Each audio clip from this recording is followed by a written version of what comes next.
सरकारी वाहनाच्या कथित गैरवापराची चर्चा, महसूल प्रशासनावर उपस्थित झाले प्रश्नचिन्ह। नंदुरबार जिल्ह्यातील शहादा येथे महसूल प्रशासनाच्या कार्यपद्धतीवर प्रश्नचिन्ह उपस्थित करणारी एक घटना चर्चेचा विषय ठरली आहे। शहाद्याचे तहसीलदार संभाजी पाटील यांच्या कुटुंबियांकडून सरकारी वाहनाचा कथितरित्या वैयक्तिक कामासाठी वापर करण्यात आल्याची चर्चा सध्या जिल्ह्याभर रंगत आहे। मिळालेल्या माहितीनुसार तहसीलदारांच्या पत्नी यांनी घरगुती किराणा खरेदीसाठी सरकारी वाहन तसेच शासकीय चालकाचा वापर केल्याचा आरोप करण्यात येत आहे। या घटनेमुळे सामान्य नागरिकांमध्ये विविध प्रतिक्रिया उमटत असून सरकारी संसाधनांच्या वापराबाबत प्रश्न उपस्थित केले जात आहेत। प्रशासकीय नियमांनुसार शासकीय वाहनांचा वापर केवळ अधिकृत कामांसाठीच अपेक्षित असतो। त्यामुळे संबंधित वाहनाचा वापर कोणत्या कारणासाठी करण्यात आला तसेच तो नियमानुसार होता का याबाबत चर्चा सुरू झाली आहे।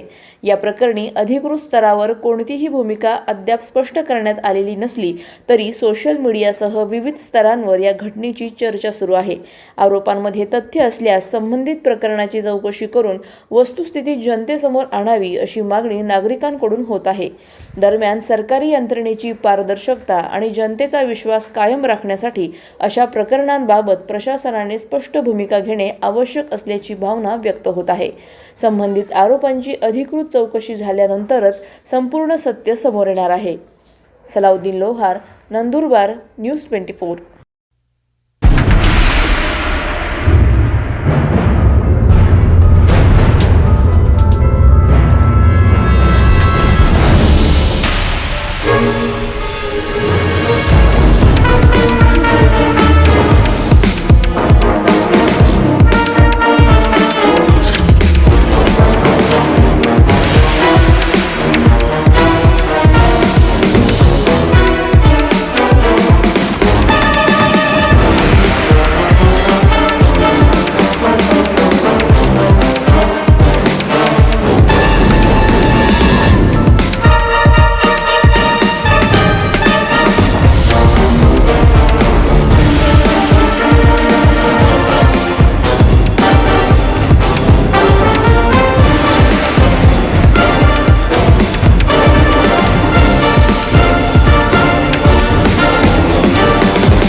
अशाच घडामोडींचा आढावा घेण्यासाठी आजच आपल्या YouTube चॅनलला सबस्क्राइब करा।